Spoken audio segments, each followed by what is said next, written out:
Hello, gentlemen. I hope that you're having a great day so far. Today, we are going to look at author's purpose and review those together collectively when we come back together. So, for today's purposes, go ahead and open the link that says, first of all, go back to assignments.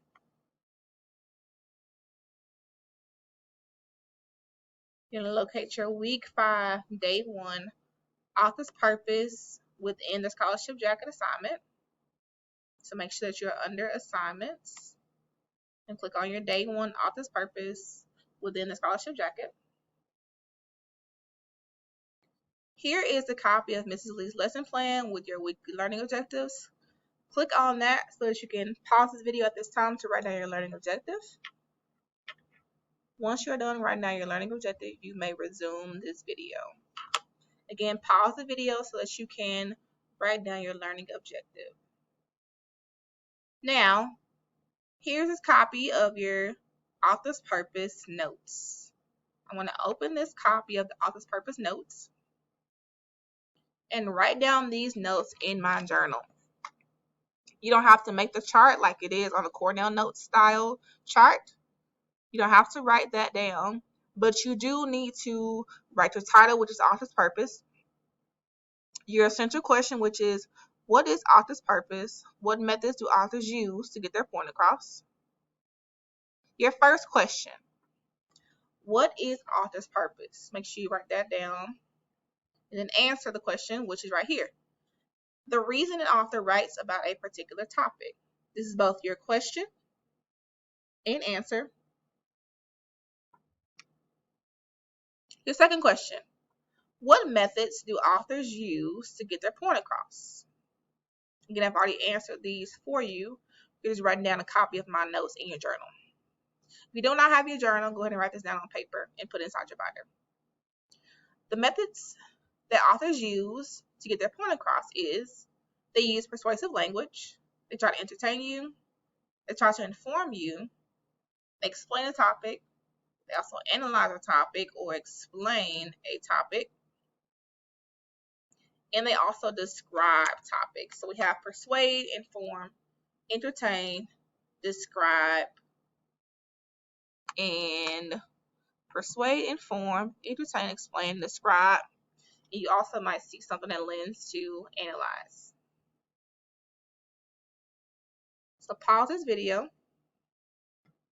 in order to write down your essential question, your title, which is also your topic, your 2 questions, and the notes beside your 2 questions. Once you have completely written down your notes, go ahead and resume this video so that you can get the rest of your instructions. Now that you're done writing down your Cornell notes, I'm going to navigate back to the week 5, day 1, author's purpose within the scholarship jacket. And I want you to practice giving me 5. So there's 5 components of your notes. We have persuade, inform, entertain, explain, and describe. Each time you read, an author is trying to do one of the 5. Persuade you, inform you, entertain you, explain something to you, or describe something. So as you reread the scholarship jacket today by Marta Salinas, I want you to determine how is this text mostly organized and what is the author's purpose. So now navigate back to week 5, day 1, author's purpose within the scholarship jacket, and click on the following link that says reread the scholarship jacket by Marta Salinas. As you're listening, actively listening to the text, I want you to make comments on your text. Remember that your text is in your Google Drive.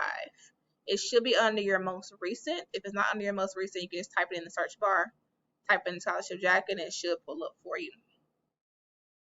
After you're done completely reading the scholarship jacket by Marta Salinas, and you have tracked the author's purpose in your comments or in your journal, now you're going to answer the discussion question, which is located here under discussions. I'm going to click on it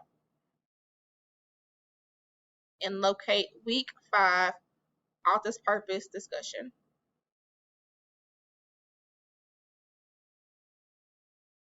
Or the scholarship jacket discussion questions. No. I'm sorry. It's week 5 author's purpose discussion. This is the right one. Now you're going to reread the following paragraphs from the scholarship jacket. Martha, he said, there's been a change in policy this year regarding the scholarship jacket. As you know, it has always been free. He cleared his throat and continued. This year, the board has decided to charge $15, which still won't cover the complete cost of the jacket. I stared at him in shock, and a small sound of dismay escaped my throat. I hadn't expected this. He still avoided looking in my eyes. So if you're unable to pay the $15 for the jacket, it will be given to the next one in line. Based on the following paragraphs, what is the author's purpose? Is the author's purpose to persuade, inform, entertain, explain, or describe something to us? And of course, how do you know? In order to leave your comment, you must click on reply. Once you click on reply, a new text box is going to appear. This is where you're writing your complete answer in complete sentences. So I'm not only answering the question, what is the author's purpose, I'm also adding how I know, so I have to explain how I know. Once you're done, click on post reply, and you're done with that portion of your assignment. Go back to the assignment, and your last task is going to be click on the Flipgrid link to submit your reflection. Your reflection is a Flipgrid. You must be signed into your student account, your student Google account, in order to submit this reflection. If you get confused, go back to this assignment. It'll tell you which step needs to be first, second, third, fourth, and fifth is in order vertically from top to bottom. If you have any questions, please ask your substitute that's going to be in here with you. Or you may also pause this video and go back to the beginning to get the instructions.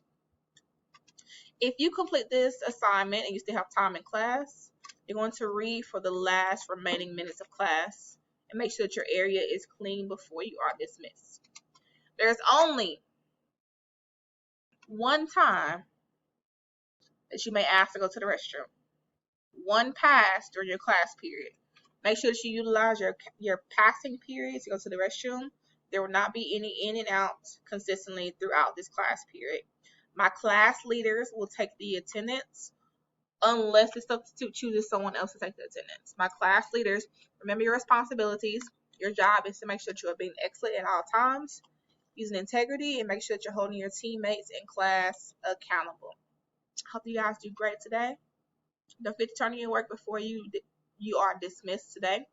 Make sure that your area is clean. I expect you're going to do great. In the event that your substitute needs me, they will send me a text message or contact me by phone. I want to hear a great report when I return. I look forward to seeing you guys soon.